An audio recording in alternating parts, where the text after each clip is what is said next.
On behalf of the Radical Middle Way Project and the lead sponsors of tonight's event, Q News, along with our partners for this event, the City Circle, Islamic Circles, and the Utruj Foundation, I want to welcome everyone this evening to the program entitled Cultural Jihad, Making Islam Matter. And we're really honored tonight to have with us not only our respondents, but Dr. Omar Farouk Abdullah, who I will introduce to you momentarily. Tonight's topic is an interesting one and an important one.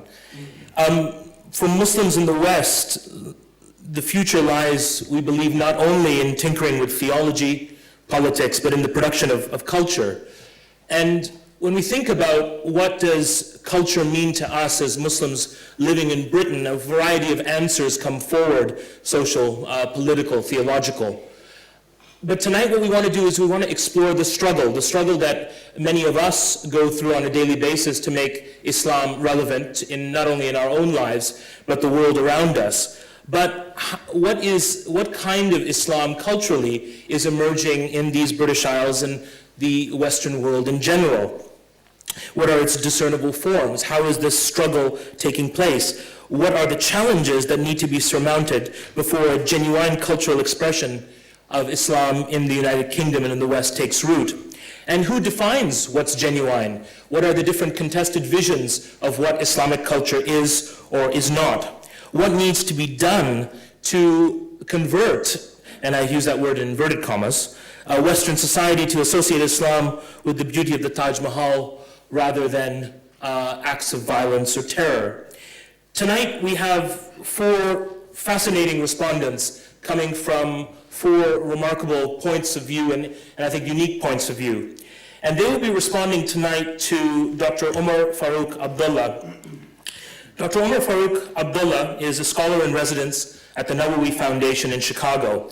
The Nawawi Foundation was established several years ago as an education non-profit organization devoted to research, writing, and teaching subjects relevant to Islam, its history, and its position in the modern world. The work of Nawawi over the last half-decade or so has spanned the production of a variety of research papers, one of which was entitled Islam and the Cultural Imperative, upon which Dr. Omar's presentation will be based tonight.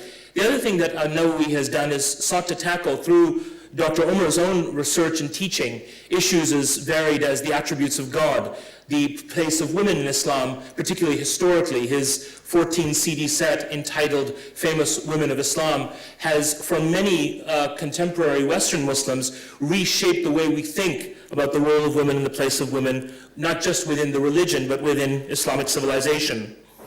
Dr. Omar Abdullah graduated with his PhD with honors from the University of Chicago in Arabic and Islamic Studies, with a dissertation on the origins of the Islamic law. We're coming today from Cambridge University, where he presented the findings from that dissertation at the Faculty of Divinity.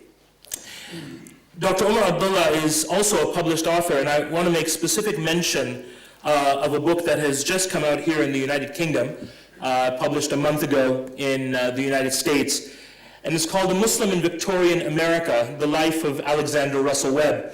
Many of us, including myself, didn't know before I opened the book who Alexander Russell Webb was. A remarkable personality from Victorian American society. Alexander Russell Webb represented Islam at the turn of the century at the Parliament of World Religions, but himself was a representative of the United States government in the Philippines, and during that time became a Muslim, and then spent the rest of his life engaged in journalism, in writing, in preaching, in setting up Muslim organizations, many of which have unfortunately passed from memory. Dr. Omar's book is a remarkable contemporary history of a remarkable figure of Islam in the West, someone who just wasn't active in the United States, but who had contact with people like Sheikh Abdullah Quilliam and other British Muslims during Victorian times. What's fascinating about the book, and some of us have been sort of reading it, is the kind of issues that Alexander Russell Webb dealt with are very similar to the kind of issues that we're dealing with now, relevance and culture. So I hope you do have an opportunity to check the book up, and we'll let people know through the email lists ways of getting to them, ways of getting copies of them.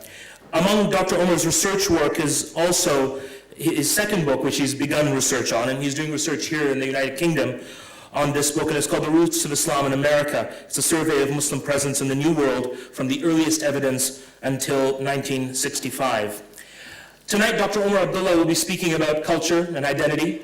He'll be speaking about the struggle for cultural relevance. And then after Dr. Omar's keynote presentation, I'll be inviting our various panelists who, some of them through slides, other of them through their own experiences and their own work, all of them producers of culture, will be responding, and then we're going to throw the floor open.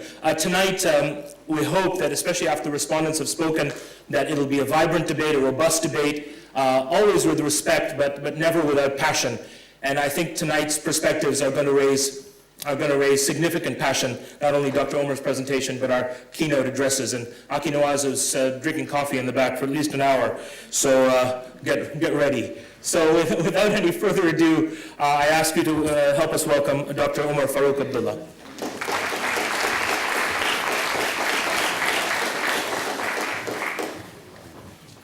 Assalamu alaikum. Bismillahir Rahmanir Rahim. Alhamdulillahi Rabbil Alameen. Wassalatu wassalamu ala Rasulillah wa ala alihi wa sahbihi ajma'in. Allahumma aftah alayna bihikmatik wanshur alayna birahmatik ya dhal jalali wal ikram. I really don't know where to begin. In Islamic law, one of the principles of legal theory was that in order to speak about the law to a people, you have to know 4 aspects of culture. One of those is to know the culture of the Prophet ﷺ in his time and his place, what the society was like. The other is to know the culture of the scholar or the imam who you're reading or depending upon, because he also is a product of his time and his culture. The time of Abu Hanifa was not the time of his student Muhammad al-Shaybani, and their time was not the time of the Prophet. So therefore, a lot of their opinions are specific to the situation that they lived in. Then, in order to speak about the law, you have to know the culture of the people that you are giving opinions to. And finally, you have to know the culture of that specific group or that specific person who you are addressing. So in the United States, for example, what might be the decision for a person living in the suburbs where most of the immigrants live and their children, and the opinion that you might give to a person living in the inner city could be very different, because the societies, the cultures are utterly different. And if you don't understand that, then you will make a big mistake. And our jurists, like Al-Qarafi, Ibn Qayyim al-Jawziyah, they said that for a scholar to give a legal opinion about a people, or a time, or a place, or a culture, which they do not understand, is misguidance and error and disobedience. It's not just a mistake. They say it's like a physician who would give medical advice on the basis of what he or she read in a book, but without any clinical experience or without seeing the person that the opinion is actually made about. Having said that, I'd like to refer to Imam Malik, who taught his students that half of knowledge is to learn to say, I do not know. So I have to begin with that half, because I'm very happy to be here. I'm extremely pleased to have the opportunity to learn about Britain. I don't know anything about English people or Britain. I've never been to Britain really for any length of time, and especially to know about your community. But the issue of culture, for anyone I think who understands it, and in the light of what I just said about Islamic law, it really requires me to know a lot more about you than I do. So I begin with this basic incompetence, and maybe still we can put something together that will not be just culturally specific to the United States, of which I hope I have some understanding. Abdul Rahman referred to the paper on our website, the Nawawi Foundation, Islam and the Cultural Imperative. I understand that a lot of you have read that paper. I'm honored if you have. Those of you who haven't, I invite you to look at it, because it does spell out the basic ideas that I want to point to this evening. We also have other papers on the website, which I invite you to look at. One that you may find particularly interesting is Seek Knowledge in China, Thinking Beyond the Abrahamic Box, which in my opinion is closely related to the topic tonight because of the fact that it really shows us the dynamic of cultural development in China, how the Muslims who have lived in China for 1,400 years were able to create an indigenous Chinese culture that was authentically Chinese, beautifully Chinese, and yet at the same time authentically Islamic. So you could look at that paper. I believe that a lot of the problems that we face in the United States, and I think in the West in general, are questions of cultural dysfunction.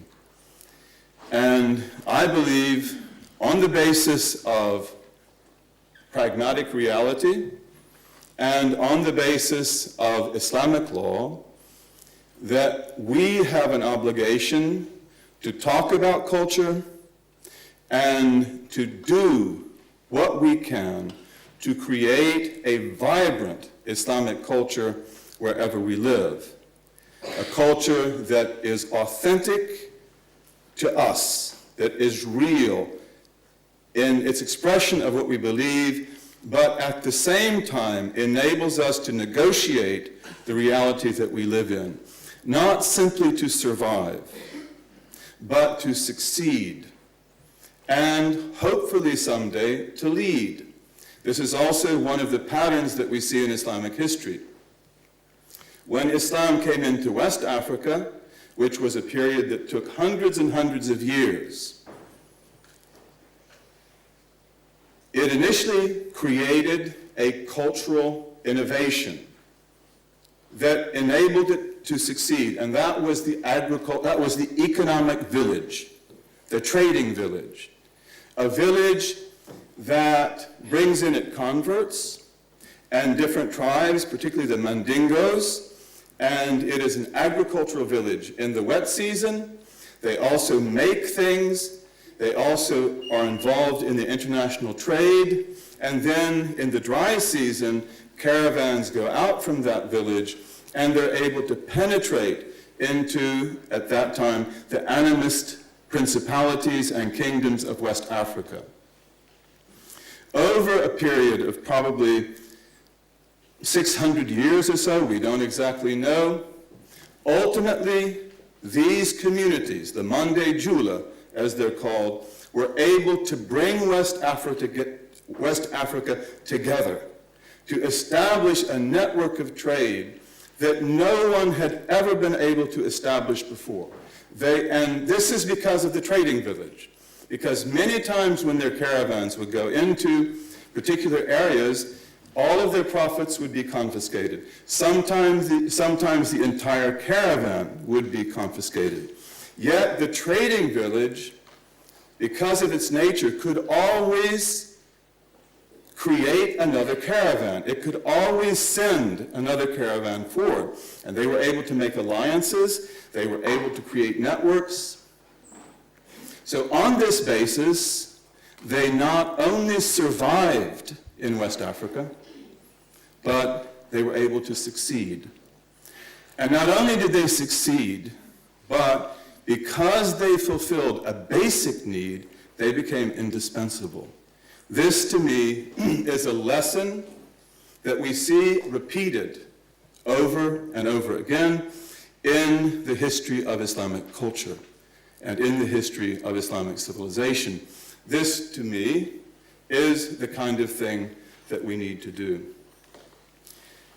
Culture is one of those words that means something different to everybody who hears it. You know, our minds radiate associations, so that if I were to say a word that is very provocative, then that shoots off, it radiates all sorts of networks of connection in our brains. Probably there's not a single word that all of us understand exactly the same. But when we use a word like culture, then probably everybody has a very different understanding of that word. So what I mean by culture is an integrated form of social behavior that expresses our values, our ideas, our speech, our technical capabilities, the food that we cook, the dress that we wear, everything. An integrated form of behavior which, if it is functional, enables us to negotiate the reality of the environment or the society where we live. Culture is a provocative word, and one of the reasons for that is because of social engineering. So in the context of social engineering, culture is a bad word. And I don't want us to understand it that way. In my view, the creation of an American Islamic culture or of a British Islamic culture does not mean that we force everybody to be the same. It doesn't mean that we all eat the same, that we all dress the same, that we all wear beards or don't wear beards. What it means is that we have a basic matrix of values that are a matter of consensus. Those values would be Islamic values, core Islamic values, such that all Muslims have consensus on them. And then there would be other values that pertain specifically to the society in which we live. Exactly what that will be, exactly how it will manifest itself, that I don't know. And I don't care to know, really. I'd love to see. The purpose of what our foundation seeks to do in the United States is to be a catalyst. It is not to be a dictator of what the culture will be like. It is to remove the inhibitions that keep us from creating culture. And I would emphasize that, from my perspective, most of the aspects of culture that we need to create don't need fatwas, because many of them fall in that area of Islamic law that is neutral. In addition to the fact that in Islamic law there are 5 maxims which are a matter of consensus among all the schools. Those maxims are that things are judged, matters are judged according to their purpose. The next one is that certainty is never removed by doubt. The third is that harm will be removed. The fourth is that difficulty brings alleviation. And the fifth is that custom, meaning sound custom, good custom, rules. Al-'ada muhakkama, that good custom arbitrates. And this is one of the basic qualities of Islamic law throughout the ages, that wherever Muslims go, and find something good in the local culture, they adopt it. They may modify it, they may beautify it, but this is the pattern. For the Hanafi school, for Abu Yusuf, for example, that aspect of culture building is obligatory. And it is the sunnah of the Prophet. The sunnah of the Prophet is not that his sunnah becomes the content of your culture. The sunnah of the Prophet is that you create a culture that is in harmony with his teaching. One of the hadith of the Prophet, which you'll find in Bukhari and Muslim, is a hadith about the Ethiopians. And this hadith is about the Eid festivity. This was in Medina. And the Ethiopian Muslims that were in Medina with the Prophet sallallahu alaihi wasallam were so filled with joy because of the Eid that they began to beat drums and to dance with spears and to jump and to do the kind of things that they do in these dances. And when Umar ibn al-Khattab saw that, he tried to stop them. Again, he's from Quraysh, from Mecca, he's an Arab, that's not his culture. So his position is that this is not right, this does not belong. And the Prophet ﷺ intervened. And he told the Ethiopians, who were called Banu Arfida, that's a word that's used for Ethiopians in Arabic. He said, play your games, Ya Bani Arfada, continue. And he encouraged them to do that because some of them were intimidated by Umar. He also took his wife Aisha, who wanted to see, and he lifted her up on his back, and she put her cheek to his cheek, and he let her watch as long as she wanted. Then finally, when she had seen enough, then he put her down. It's a very beautiful hadith, a very significant hadith. Again, it's in Bukhari and Muslim. And what does it tell us? Well, one of the things that it tells us is that Islam is not culturally predatory, that it is not the purpose of Islam to destroy culture. And when the Ethiopians came into Islam, the Prophet ﷺ did not require them to become Arabs. He let them be Ethiopians. So this is a very important precedent. And this is the genius of Islam throughout history, that wherever it went, it took on the good elements of that culture and it made them Islamic. It made them more beautiful.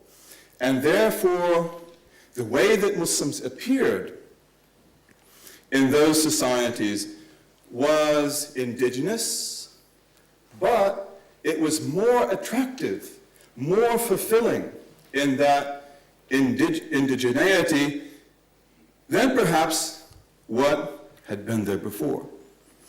Let us go back to the example of China. Chinese Islam is as old as the Islam of Syria or Egypt or Iraq or Iran. And the way that it was generated is complex. You can see it in the paper, Seek Knowledge in China.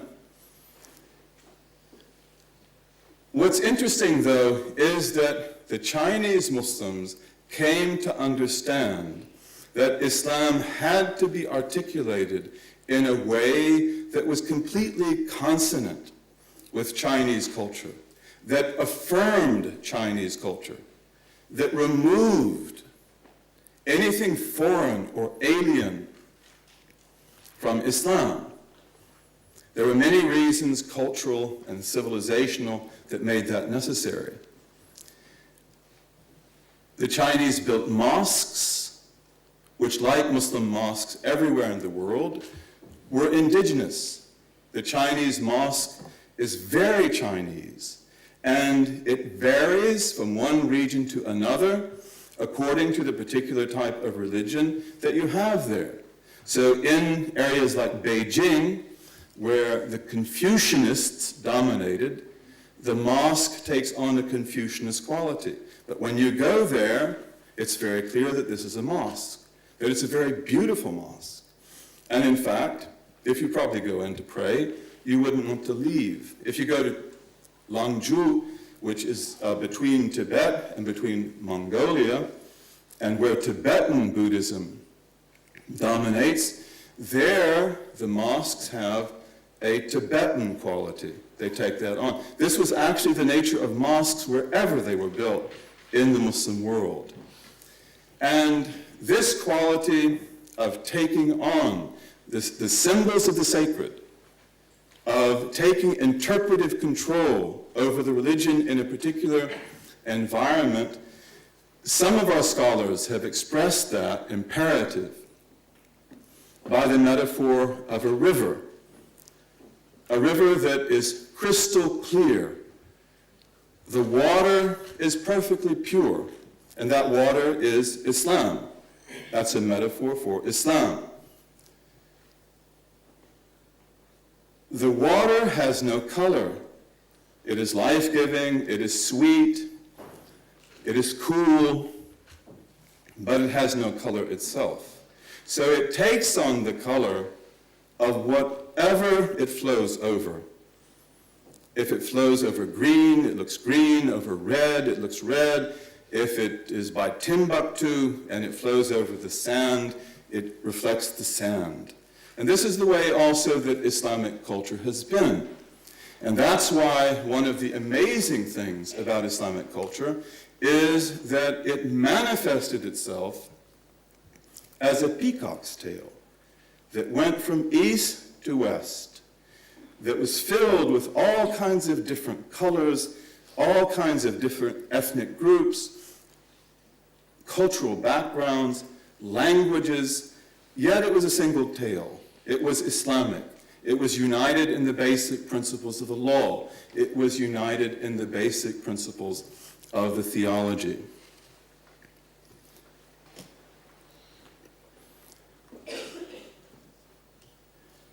Let's see if I've, yeah.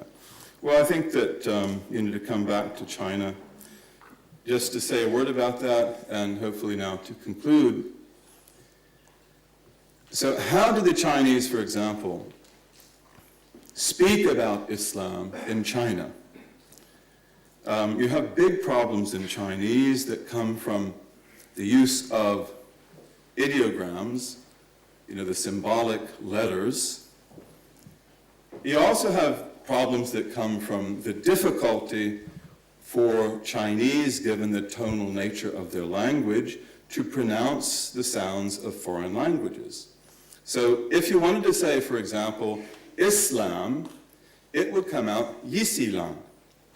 Yisilan. And if you wanted to say the religion of Islam, it would be Yisilan Jiao, which sounds strange and which is foreign. That's a fault in Chinese culture. So what the Chinese did, also you have to spell it. And if you try to spell Yisilan, it means that you have to use ideograms that basically give those sounds, but they may be comical. They may create an impression that is not appropriate. The Chinese Muslims, therefore, called their religion Qinzhen Jiao, which means the religion of the pure and the real. This was a brilliant tour de force because it appropriated the symbols of the sacred from the most ancient and revered traditions of China, and it made them the identity of Chinese Muslims. So therefore, it made Islam something interesting to the Chinese. Qingzhen were symbols of profound meaning. They meant that the religion was pure, that it was pure on the inside and the outside, that it was sincere, also that it was a religion that was predicated on the ultimate realities of heaven and earth. And that's what Islam is. When you go into a mosque in China, you often see 4 ideograms which say the primordial religion from the foundation of heaven. This was the approach that the Chinese Muslims took to everything that they did. To end, we talked about West Africa, and I just want to say a little bit about East Africa. There, the great Islamic culture that developed was the culture of the Swahili Rim. And this was a culture that went along the coast of East Africa, Kenya, Mozambique, Zanzibar. And in this culture, the Swahili language was developed, which is an interesting combination of Bantu and also of Arabic words. Bantu, Swahili became essential to the definition of Muslim culture in East Africa. East African culture is a culture that values very highly the epic poetry, but especially poetry in the epic form. So one of the things that the Muslims of East Africa did was to create one of the richest literatures in the Muslim world, a literature that is so rich that even today the manuscripts of it have not been collected or collated. One of those poems, an epic, was called Harkali, which was about the Byzantine king Heraclius, who, as you know, lived in the time of the Prophet Muhammad sallallahu alaihi wasallam, and who represented the Byzantine forces. So basically, the epic is about the confrontation of the Muslims of Arabia and the Byzantines. In fact, though, it has nothing to do with that at all.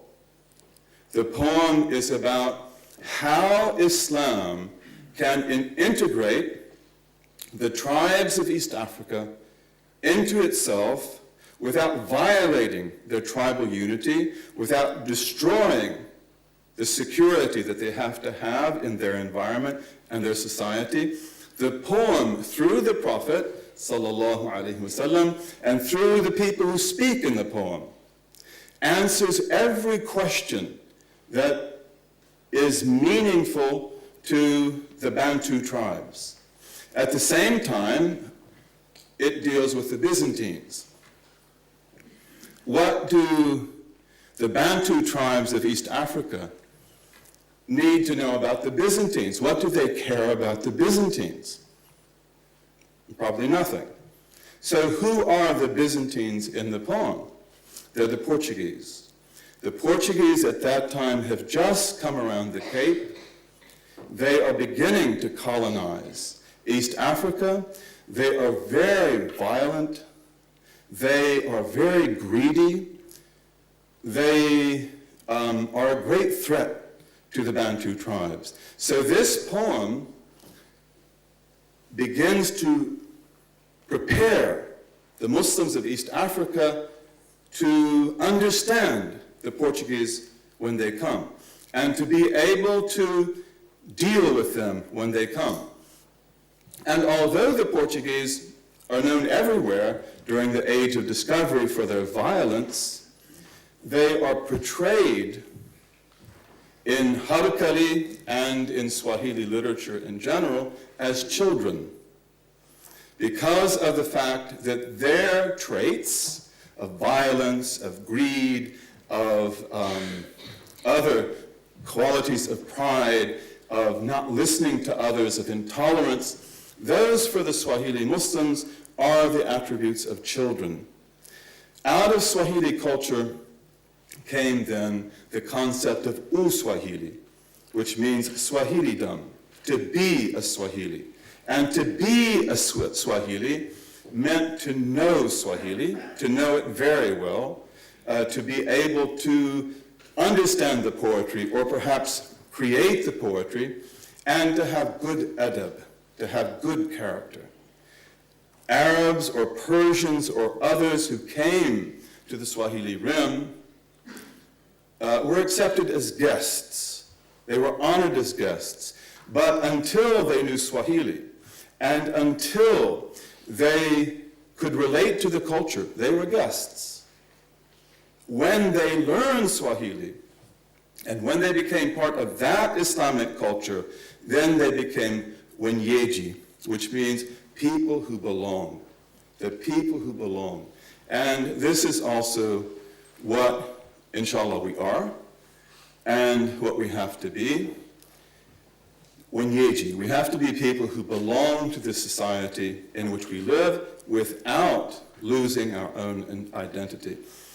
I'd just like to say one last thing, and that is to look at one of the negative aspects of culture in history, an aspect that in fact led to our genocide in Portugal and Spain, but which in this time we have to be very careful to avoid. And this is the culture of the hidalgo, the hidalgo.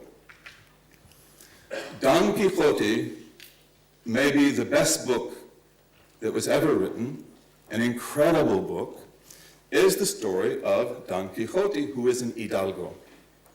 And although it's humorous, it tells you the reality of the hidalgo, what the hidalgo is capable of. It's a very meaningful book. And Don Quixote and Sancho, they represent the lower nobility and the underclass of the Castilians. Those two, when they came together, they destroyed everything in Spain. They destroyed Jews, Muslims, the middle class. Now, what was Hidalgo culture? Hidalgo culture developed over about 800 years. It begins at the time when Islam in Spain and Portugal was extremely strong, and when it was also very advanced. It was the light of civilization in the West. That's not an exaggeration. The Christians in the north, who dreamed of reconquering Spain or of conquering the Muslims, had an impossible task to do. There was no way in the early centuries that they could honestly believe that it would be possible to conquer Cordoba. So in this context, Hidalgo culture begins to develop. It is a counterculture. Not all countercultures are bad, but this one was very destructive. In Hidalgo culture, which has many different facets, the greatness of the Castilian, the warrior in the path of God, is that they are not something else. It is not really who they are. It is what they are not. So the Hidalgo is not a Jew. And the Hidalgo doesn't do anything that Jews do. He doesn't lend money. He's not a banker. He's not a physician. Because those were among the most important businesses of the Jews. And he's not a Muslim. So he is not a craftsman. He's not a farmer. He's not a builder.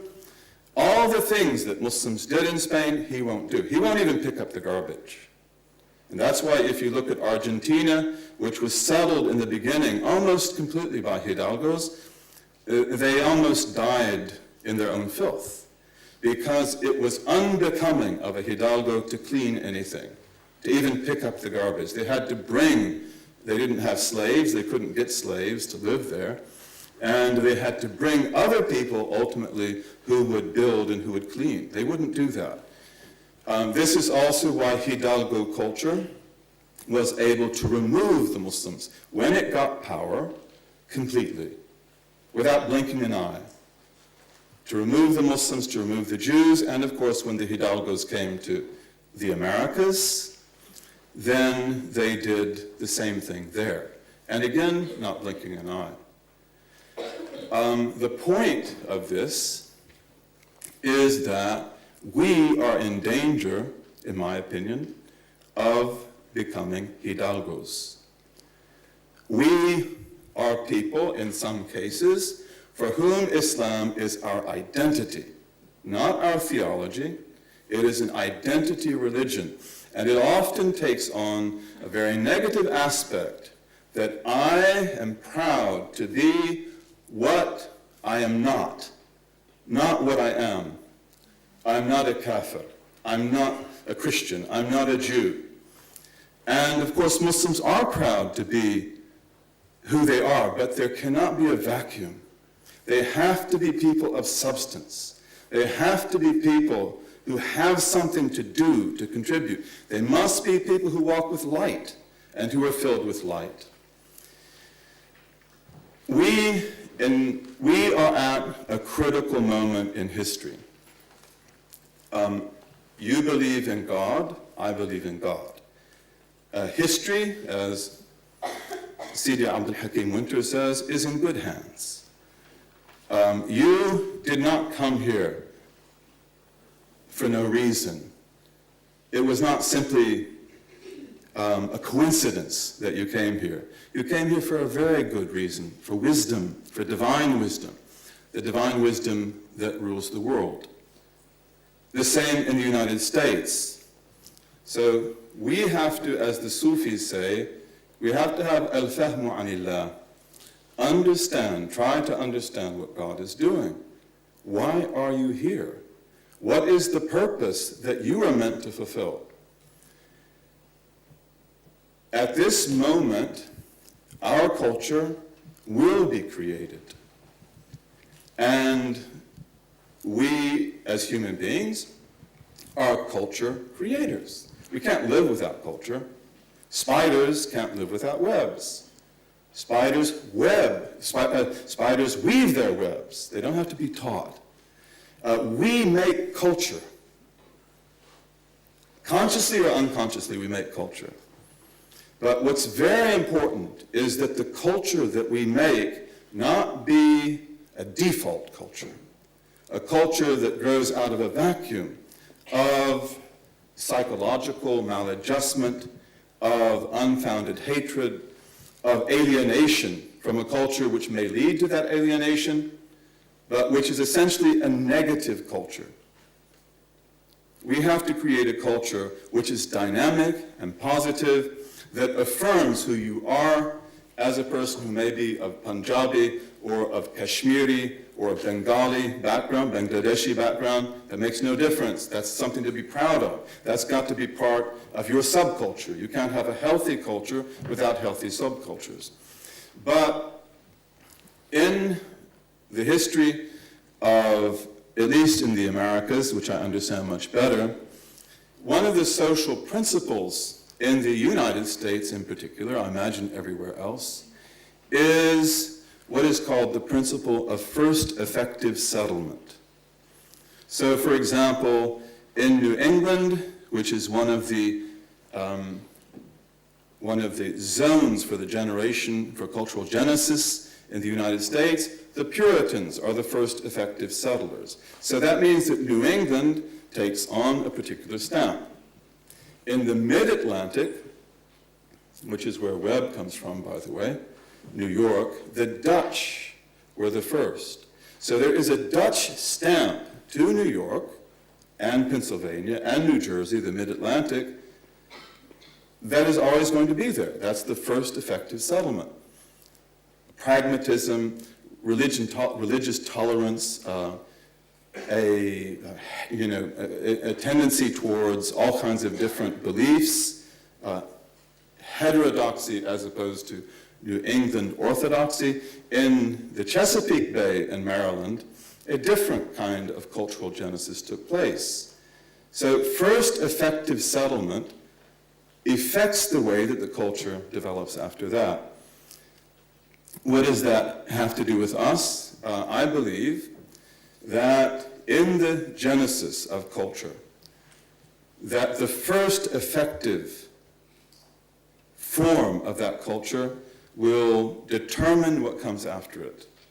I might be completely wrong about that. That's essentially an intuition.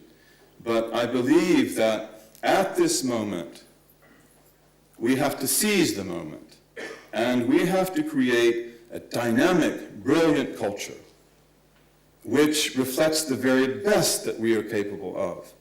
And if we do that, in my belief, it will positively affect everything that comes after it. If, on the other hand, we allow a culture to develop by default that reflects our paranoias or other aspects of ourself that are not fulfilling, then that stamp may be with us for generations and generations. Again, I end where I began, to say that I do not know is half of knowledge. So I began with that, I end with that. That gives me, I guess, complete knowledge. And my greetings to you. Wassalamu alaikum.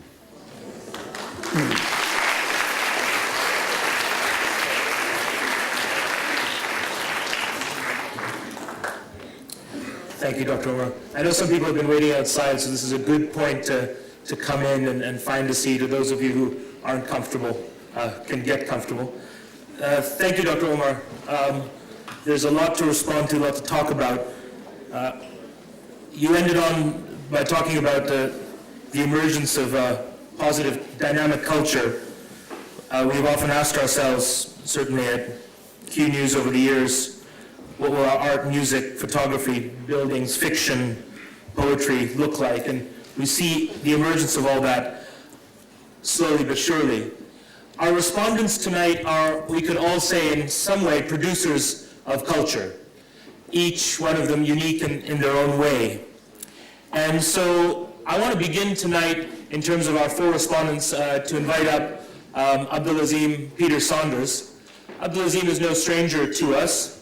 In the 1960s, he was photographing the likes of Bob Dylan and other icons of his generation. Now he is arguably the preeminent photographer and chronicler of Islam and the worlds of Islam.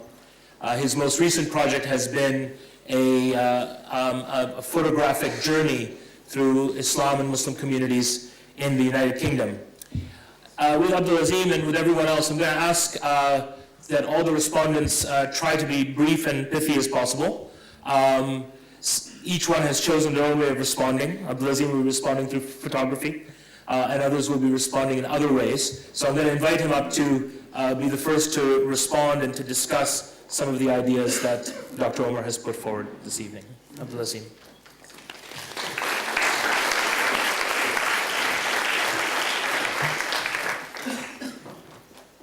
Assalamu alaikum. Good evening, ladies and gentlemen. I can't think of anything more daunting than having to follow Dr. Omar. But I only did it on one condition, that I could hide behind my photographs.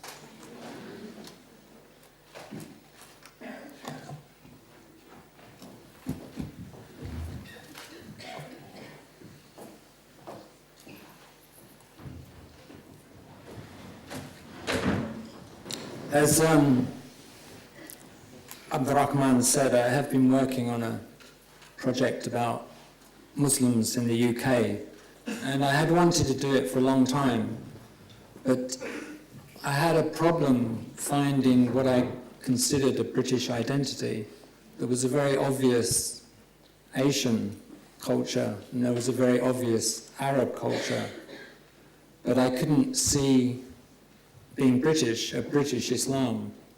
But I felt the roots were there, but to photograph it was quite a challenge. But that's not what I'm doing this evening. You'll see a small bit. But the title originally was, "In England's Green and Pleasant Land, Islam was busy being born." As Bob Dylan said, he who is not busy being born is busy dying. It's now been retitled, it's called The Art of Integration. I look forward to future events on music, theatre and film, art, and architecture, because these things are very close to my heart. Excuse the pun. Among his signs is the creation of the heavens and earth and the variety of our languages and colours.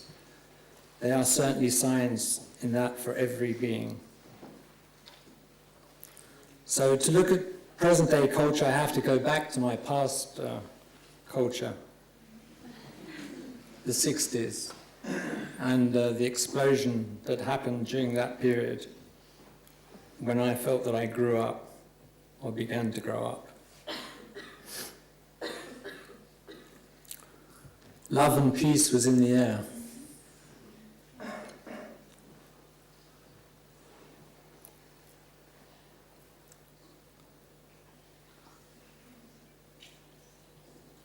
But fortunately, there were poets who warned about the masters of war and that the times were changing, and reminded us that God was on our side.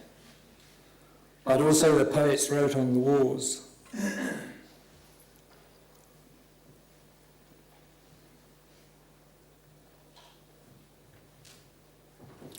Which brought me to Islam, and then I tasted a different culture.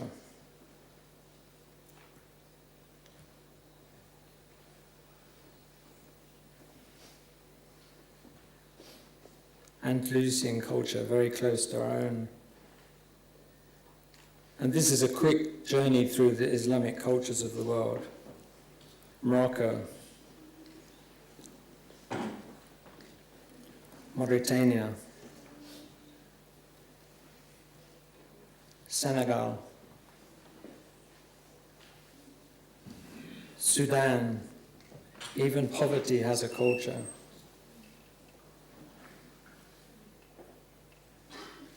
Egypt,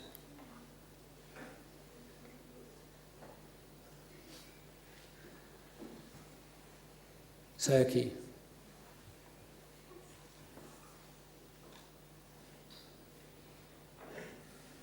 Iran, India, East Africa, the Swahili coast.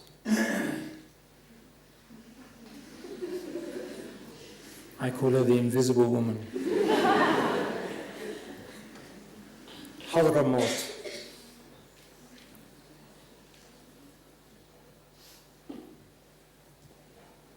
Now this is Sana'a. Who in Sana'a can buy Benetton?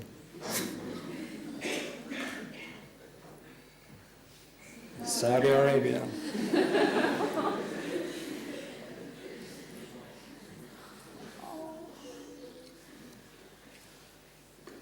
Oman, Turkmenistan,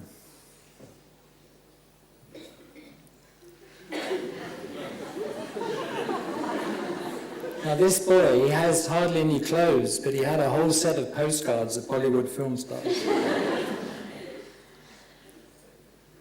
That's the Silk Route today. Turkmenistan bride. China, as Dr. Omar was talking about. And this is actually not such an old mosque, but you can see how they've kept the pagoda style. And, you know, as Dr. Omar said, that they didn't take a culture, the early Arab visitors. They totally fused with the culture that was there. And I've heard it's similar in Indonesia, although I haven't been, but I know that Hinduism and Buddhism was very strong there, so all the first mosques are very similar to Hindu temples.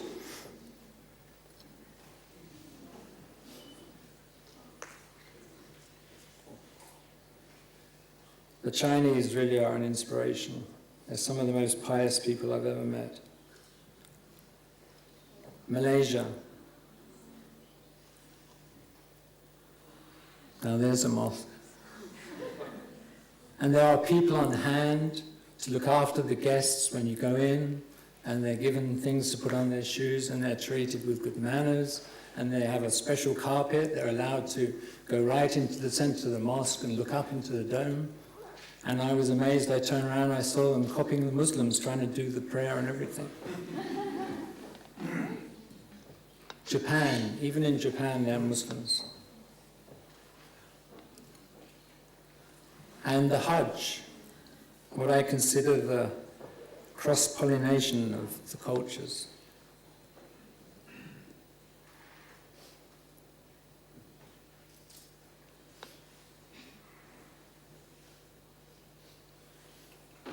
On that day when everybody is standing.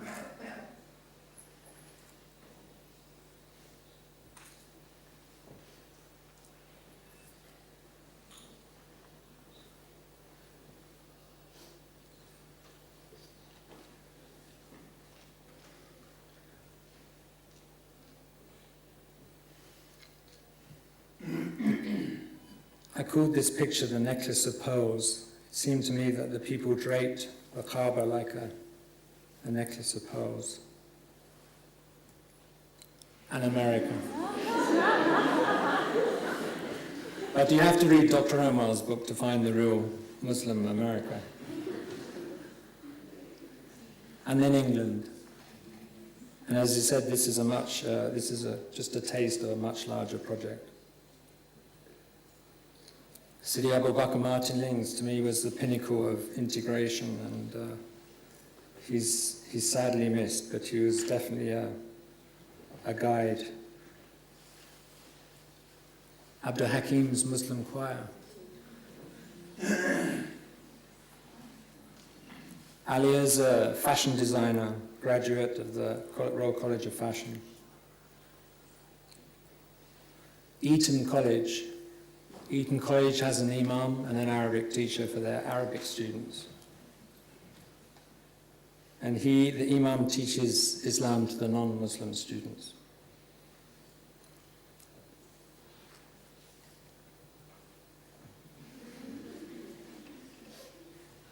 And I finish with the poem that Dr. Amar mentioned earlier from Sheikh Bah, and I think it's all in that poem. Thank you very much.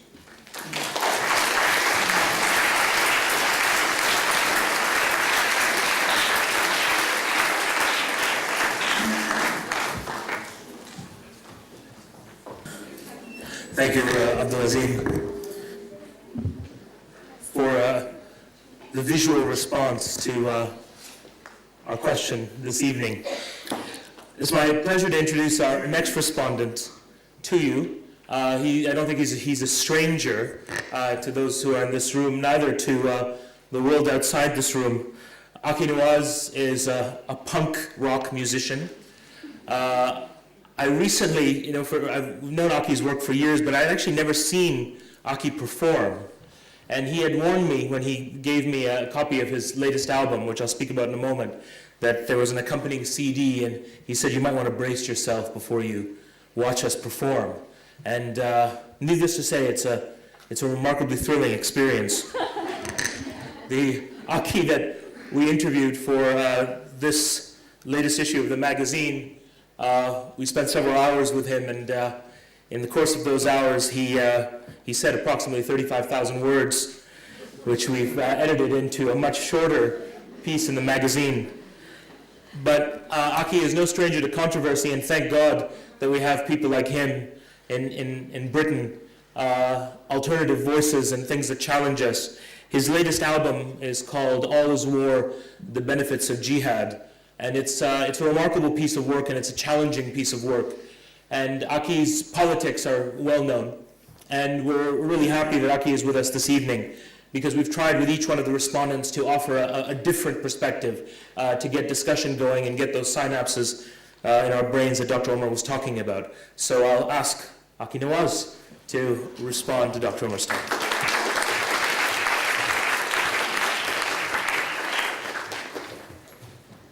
Assalamu alaikum. Bismillahirrahmanirrahim.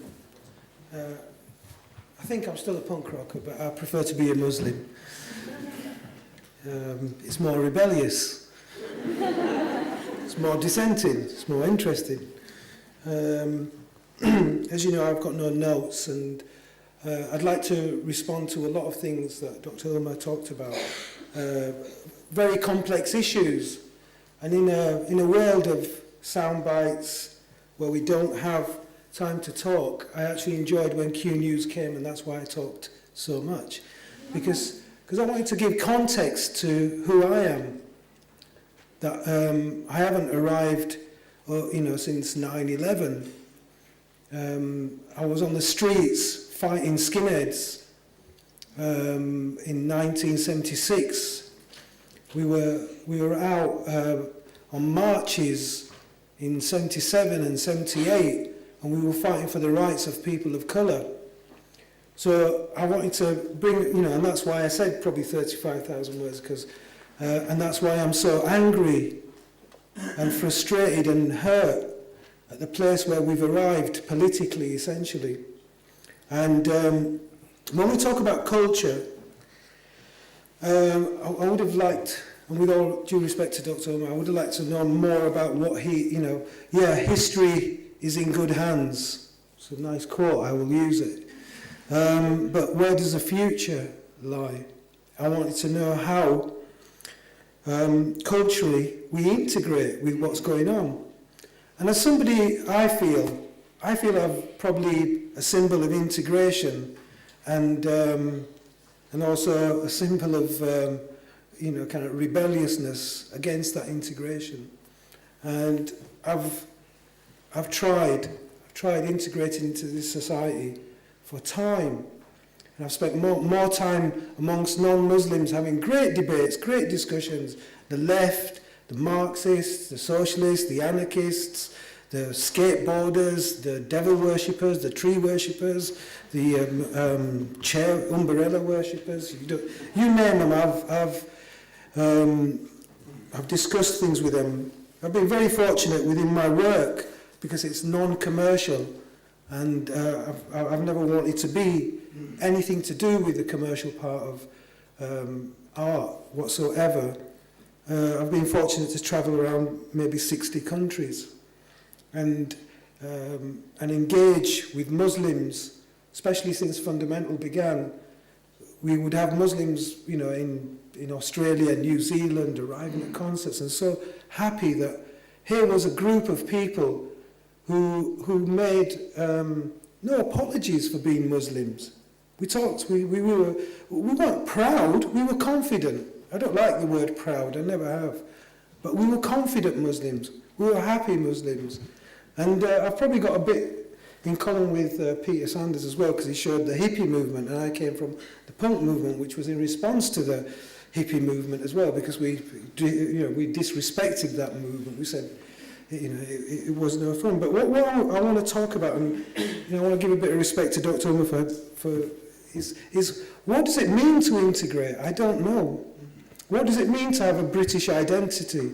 When people talk about being British Muslims or Western Muslims, I find that very, very kind of narrow-minded, because it kind of implies some kind of ism, some kind of racism that will say that we are better than them across there, outside the West. And I reject that. I reject, as somebody, for a lot of people who probably think, oh, he's just got long hair and he probably doesn't, I read the Quran, I read Islamic history, we've read the journeys of Ibn Battuta, and Islam has been an amazing religion historically. And the most beautiful aspect about Islam is it's actually an inclusive It's not an exclusive religion. It's an inclusive. And when you go to Bosnia and you go to Kazakhstan and you go to South Africa and you see all the Muslims and you realize that what we do have in common is that we do love Islam, and what we do have common is the 5 pillars of Islam, and we have that brotherly love. But in these times where we are in the West, I think we've got a great opportunity to make some absolutely amazing changes to this world, where we can address some of the horrendous history that's, just finished or not finished in terms of colonialism and imperialism, and we can make them changes. And we are fortunate to be here to make them changes, but we cannot do it by being dishonest, and we cannot do it by being having some other agenda other than honesty. There's a lot of things wrong. And it kind of, people say to me, oh, we want you to integrate. And I constantly say to them, well, how do you want me to integrate? And they've got no answer. They say this, and I say, well, that's not integration. They say this, I say, it's not integration. And I think that we have got something to offer through Islam, culturally, consciously. This is one word which we're not talking about, conscientiousness. Conscious. Islam has given me a conscience. When I read, when I first went to America, when I went into the streets of New York, was the first time I identified back with my kind of Islamic identity very strongly, when I heard and read books about Malcolm X, and for whatever anybody thinks, but when I heard the Nation of Islam on the streets, it kind of got me more interested and back as an identity. And so I think that Islam, culturally, musically, artistically, has so much, and I've seen it, I've engaged with it, and we don't have much time here where we can talk about things, but what I was missing from Dr. Umar's talk, and with all respect, because obviously a lot of people respect you, I don't, and forgive me for my ignorance of your work, but I wanted to know the way forward. I want to know where we go in this backdrop and landscape of murder and slaughter of Muslims wholesale. I almost equate it to slavery, and we're being killed as just, human beings without any value, and how we have to still compromise our thoughts, compromise how we engage with those that are having a great time, and there's no accountability. So, I don't know if Dr. Umar did say, I don't know. Well, one thing that I do know is that we have to be honest as Muslims, because we're doing a service to non-Muslims as well. And wherever I go for debates and discussions, I'm constantly frustrated because people are talking about compromises. Oh, we have to compromise on this, and it's like, them compromises are not necessary, because the system is telling you to compromise something which is, you just cannot compromise, and that is the truth. And Islam has told us to be honest and truthful and rebellious in the face of such injustice that's going on. In terms of art, I've seen so much Islamic art which just makes me go crazy, and I just go, I wish I could show this to a system which doesn't even give us credit. But then I go, well, this system is ignorant and it's arrogant, and why should I ask it for acknowledgement when I don't need to ask it? I know it. I don't need them to dictate the conditions and the parameters and the acceptability. We've got everything. So I don't know if I'm going on too much, but I'm just a bit lost how to take Dr. Umar's talk. It was a nice talk. I got no issue with, some people before I came here said, oh, this, and I thought, well, and I just said to him, listen, I can only respond to what Dr. Umar says. If he says something what I don't like, I'll respond to it. I have that right, just as he has the right to reply back to me, but I couldn't find anything. And it was nice, and probably that's why Peter, coming from the hippie times, can get with that niceness. But it's but I'm also with the reality and the pain of what's going on outside, and I am very emotional about it. I don't I don't hide it. And people say, well, you shouldn't be. And I say, well, you're trying to make me unemotional about, what's happening out there in the world, and that's, unacceptable. So, I really think that we have to be strong. Culturally, we've got a lot to learn. We've got a lot to offer. I think that this society here or in America, and I've spent a lot of time in America, could do with a bit of Islam. Culturally, it really needs it. It needs the conscience of Islam. Malcolm X said it when he came back from Hajj. He didn't have that angst against white people, but he did actually say that, white folks need Islam. So he made a point, he was saying something. I don't know, I can't pick a fight with Dr. Umar, so I'm really upset. And I'm sure he's really upset I haven't picked a fight with him. But thank you, and keep strong and keep honest. That's the best way forward, and don't compromise with the truth. Assalamu alaikum.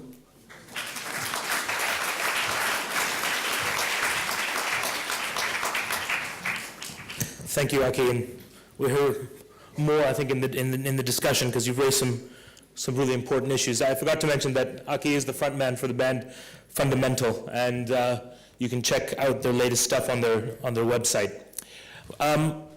Next, I'm going to introduce someone who's stepped in tonight at the last minute, and I really appreciate that, Aneza. Tonight we were supposed to have with us Naz Kausar, who's a remarkable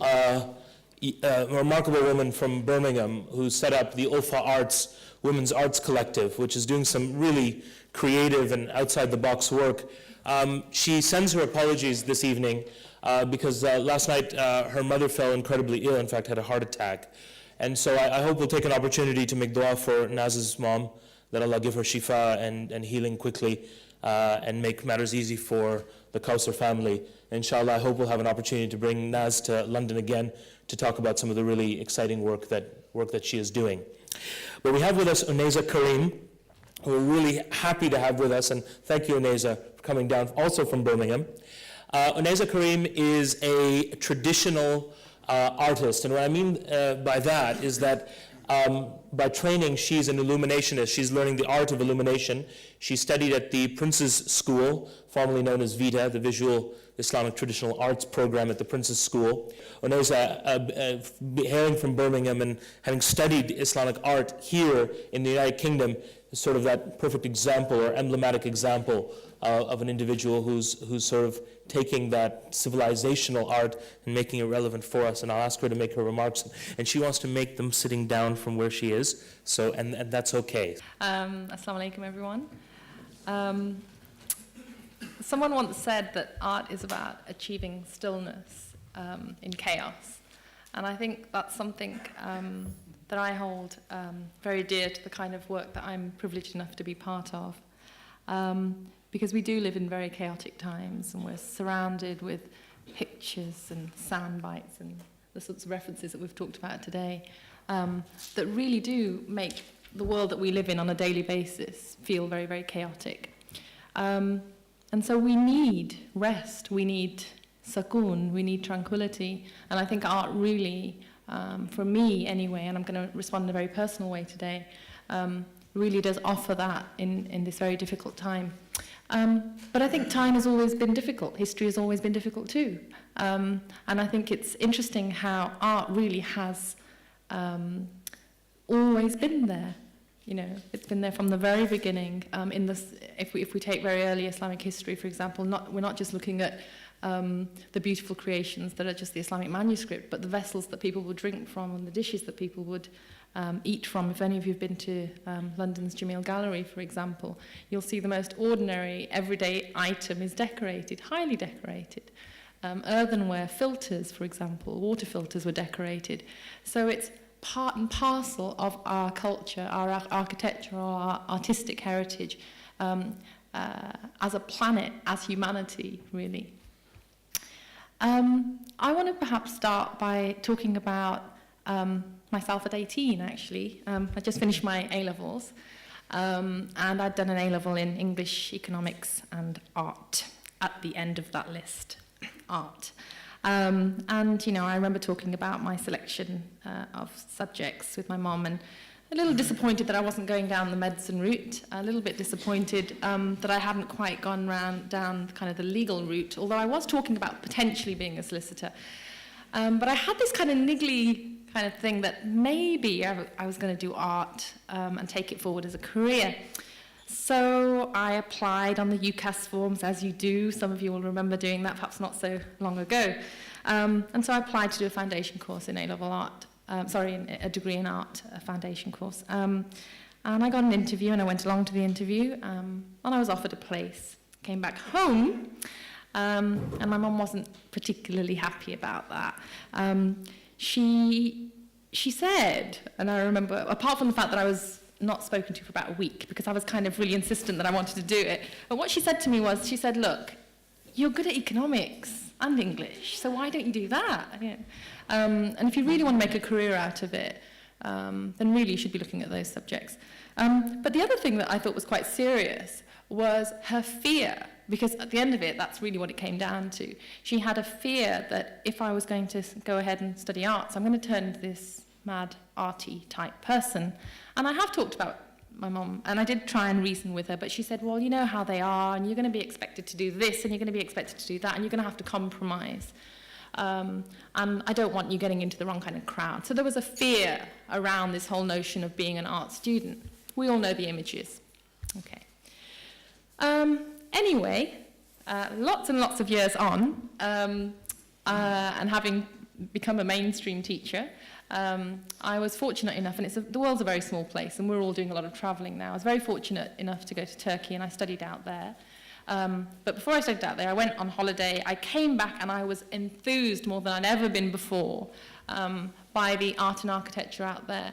I was fortunate enough to come back and do a course, a master's in visual Islamic and traditional arts, which was really, for me, I suppose, a rebirth, if you like, because the world became so much more beautiful as a place for me, so much more enriching. There were so many more opportunities for me to actually engage with people and talk about Islam, and talk about our common heritage as humanity as well. And really, while I'm sitting here, I kept thinking, gosh, art is the answer. Because it really, really does speak to people in a way I think that nothing else does. When we were sitting and looking at the photographs that Peter was showing earlier, you know, just looking across the audience and looking at those pictures, we were responding. We were all speaking and engaging with those photos in a very personal way, but in a way that was evoking emotion in the room. You know, there were things that were familiar, there were things that were a bit edgy, there were things that were creating questions in our mind.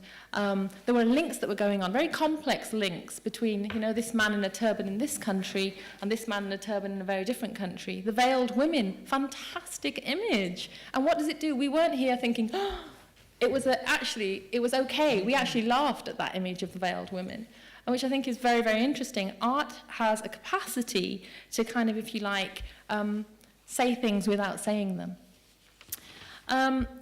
What I wanted to talk about, perhaps, just a little bit, because I'm very conscious of time, and I know we don't really have that much time at the moment, is a little bit about traditional art in particular. I was described as a traditional artist. I'm very much in training. I'm nowhere near at the end of my traineeship. But I wanted to talk about, if you like, the principles of traditional Islamic art, because I think there are so many links with that and what our first speaker was speaking about when we first came in. The principles of Islamic art really the underpinnings are based around two major themes. The first is that of love and respect, the love and respect that needs to be there between a teacher and their pupil. And this is something that I have first-hand experience of, and I'm so fortunate for. All of you here will have been engaged in some form of education at some point in your life, and you know those teachers. You know and you remember those teachers that impacted on you, that you felt respected you, imparted something that you can never forget. I was fortunate enough to meet a teacher like that out in Turkey. And also, I've had teachers in this country that have been like that have left their mark on me. So within Islamic art, traditional Islamic art, there is this notion of developing and fostering a relationship between the teacher and the pupil. And if we look at our households, again, as little sort of classrooms, if you like, places where we learn about relationships. If we look at the relationship between the mother and the child, for example, or the father and his children, or the mother and the father, there are so many relationships there that we see talked about in the principles of Islamic traditional art, the principles of adab between teacher and pupil, for example. The other thing we see within traditional Islamic art is this notion of the guild. Again, a very important model for us to look at, because the guilds are still in operation in traditional Islamic countries, like, or at least where they have Islamic arts that are alive. So, for example, if I take Turkey, which is a place where I've studied, you'll have people are still making handwritten Qurans. They will, paper is traditionally made by hand. It is then taken to a bindery where, the Qurans are put together. These books are then taken, these bound books are then taken to the calligraphers who will do the calligraphy on them. These books are then handed to the illuminators who will do the decoration work that you have on them.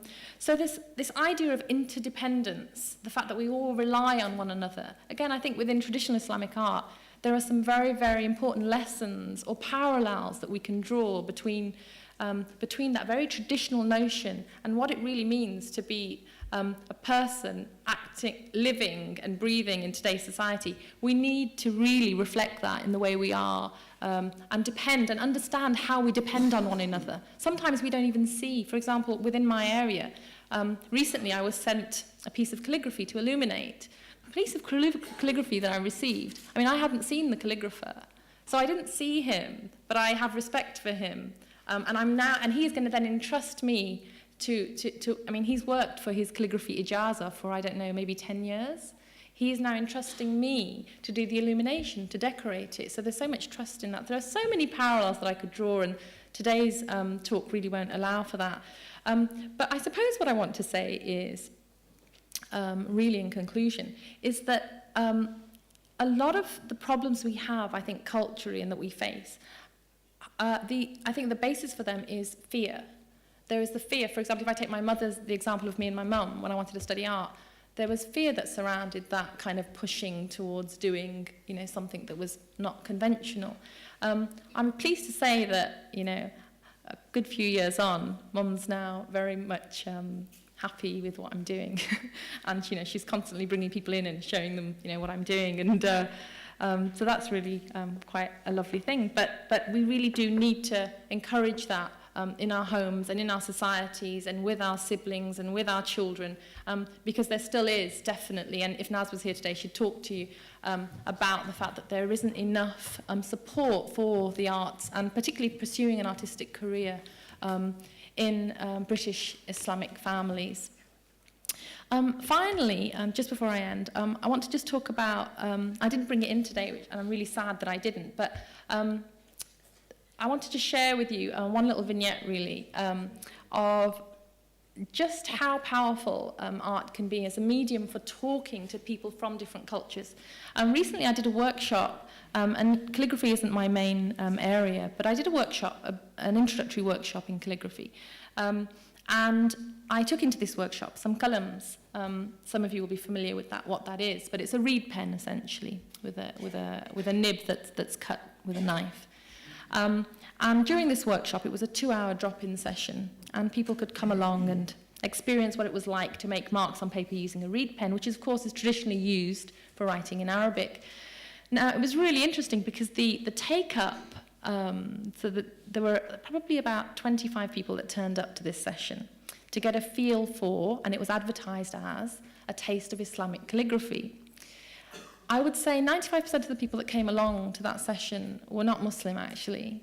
And of the people that came along, I was very surprised, but I was very surprised the kind of questions that were being asked. And I was surprised by things like, well, of course there was the notion of, well, this is the pen and this is how you use the pen. But of course there was so much opportunity to talk about the context. So, well, where is the Arabic language used and how is it used? And a lot of the associations that were coming out when we were at this session was that, yeah, you see it a lot on the front of the Jihad, the things that they wear and the flags that fly around. And it was so interesting that that's where they related the Arabic language. And where have we seen those letters before? Oh, yes, that's where it is. And I thought, my God, that's quite scary. But it was an opportunity to engage and to talk and to show, which was the most, again, I feel like I'm in such a privileged position because I could go along and I could say, well, actually, these letters, are from the Quran, and here are some manuscripts, and have a look at these. And then I can watch people's faces literally change because they're bedazzled by the jewel-like decoration that we found on these ancient manuscripts that I was sharing with people. So really, I'd like to just end there and just say that, give art a chance.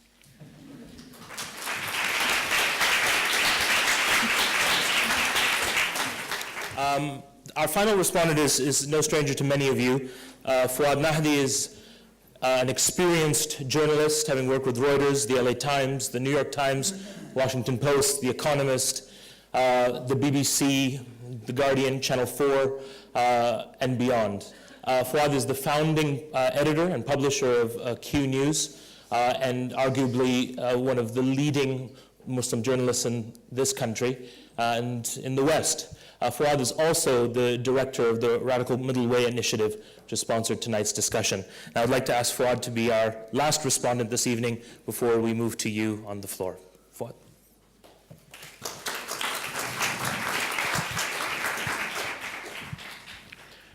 Bismillahir Rahmanir Rahim. Ashhadu an la ilaha illallah wa ashhadu anna Muhammadar Rasulullah. Allahumma salli wa sallim ala Sayyidina Muhammad wa ala ali Sayyidina Muhammad. كما باركت على سيدنا إبراهيم وعلى آل سيدنا إبراهيم رب اشرح لي صدري ويسر لي الأمر وأهل عقدة من لساني يفقهوا قولي. If the more observant of you noticed, just a few minutes ago, Abrahman came to whisper in my ears, and he told me, your talk cannot be more than 3 minutes, otherwise I'll break your neck. I already have a broken foot, and I'm not going to risk my neck. With the permission of Dr. Omar, I'd like to say thank you very much for a wonderful speech he gave. I felt good most of the time he was talking, but I felt particularly happy when he talked about the Swahili culture, because most probably I'm the only Swahili in this room. I tell you, to put it into context, my mother was half Indonesian, my father was half Bantu. I'm of Hadrami accent. I grew up in Mombasa in Kenya. Swahili was my mother tongue, Latin my religious tongue, English my GCSE tongue, and Arabic my tongue to try and get a visa into Saudi Arabia to get a good job. I moved into Britain and made it my home 23 years ago. I married a woman of Pakistani descent who spoke Mokhni, born in Willesden. And I have a real serious problem. What is the cultural identity of my 16-year-old son? The topic we are discussing tonight, I think, in my opinion, is one of the most critical that needs to be discussed for many fronts.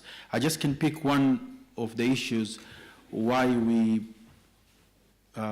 particularly organize this under the Radical Middle Way Project. And yes, I think this is one of the most neglected aspects of the development of Islam in Britain. Swahili is one culture which is, you actually appreciated how much Swahili is, that at each turn of a paragraph you come out with a saying. And one of the very famous saying in Swahili says, ukiona vimeundwa, ukiona vinaelea vimeundwa. And the saying, being people who live at the coast, is if you see anything sailing, remember that it was built. Culture is something that is, one thing that I wanted to say is, it's been a problem for me for the last 17 years to ask the question about British Muslim culture. In 1991, we held a conference which we called Beyond Scarves, Beards and Halal Meat. Is there a British Muslim identity in the 21st century? Even today, I think 16 years or so, it makes fascinating reading. To follow that, we did another seminar in the mid-90s, which was about being young, British and Muslim. These are questions that need to be asked. Dr. Omar's empty half is not really an empty half. It's a small thing. Is that one of the issues or the challenges that we face in Britain, and my friend here and colleague Aki Nawaz talked about what is integration. Well, the first question about integration for British Muslims is that people forget that when you talk about British Muslims, you talk about people coming from 60 nationalities, speaking over 100 languages, and in case of London, all within a 50-kilometer square. I had never met an Afghani in my life before. Today I'm addicted to Afghani kebabs. You know, one of the beauty of living in the Muslim capital of Europe, people again forget that only Makkah and Medina are more diverse than London in terms of its Muslim composition. It is something that we need to be proud of. It is something that is a source of great pride, a great resource, but can also be the source of many, many difficulties in bracket. The question about British Muslim identity is going to be a struggle between different cultures and things. I'm married to a Pakistani or a woman from the subcontinent. That means I'm allowed to say anything about them and get away with it. There's been two things. Being the majority in this country, I think people from the subcontinent have dominated the Muslim agenda, particularly when it comes to cultural identity. And the issue I find with them, and also the issue about the rest of the Muslims, is that most of the displacement that took place in the division of Pakistan had major consequences of what we might call Muslim culture of the people from that part of the world. Before I go on, I don't want to make academic understanding, but there is a very big difference between culture and tradition. Tradition is what you do routinely because it's been done by my grandfather or it's been done by my mother.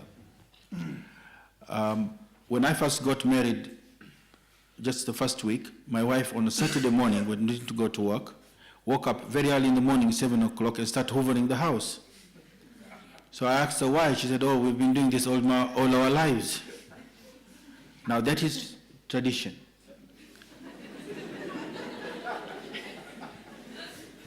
But there is a tendency for our communities to make tradition into sunnahs, to make them into like obligations. You do not have to eat meat every day of the week. And sometimes this can be very dangerous for the soul of a person. A few months ago, I was in hospital, and I picked up to ask that I wanted halal food. Happened next to me, there was a Jewish guy. So he ordered kosher and ordered halal. First day the lunch came, it was chicken vindaloo. When dinner came, it was chicken vindaloo. My Jewish neighbor had a veal burger, and the evening he had spaghetti bolognese.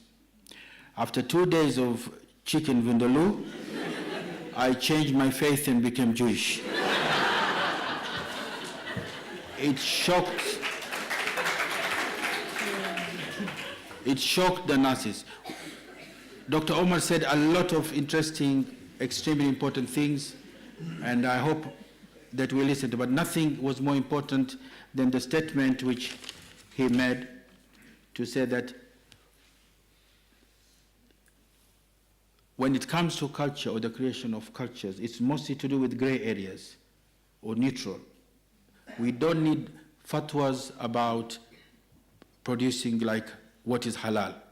When you talk about halal, what the difference is the noodles eaten in China from the chicken cooked in groundnut in Senegal, or potatoes cooked in coconut. But the issue is make that halal. There are many things I would like to go on.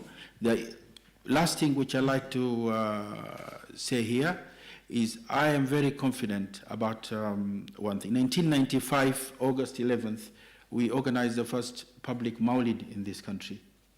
It led literally to me having a heart attack. I don't know if Peter Saunders remember. But the idea about that was the attack that we had when we launched it. But one thing should be very clear, is that minds that read will never burn books. Voices that do dhikr will never shout stupid slogans. And anybody who's written a calligraphy, he's written Allah, or he's touched that kind of thing, will never even touch a bomb in their lives. I hope that there's going to be discussion. My 3 minutes are up, and I'm worried about my neck. Thank you very much.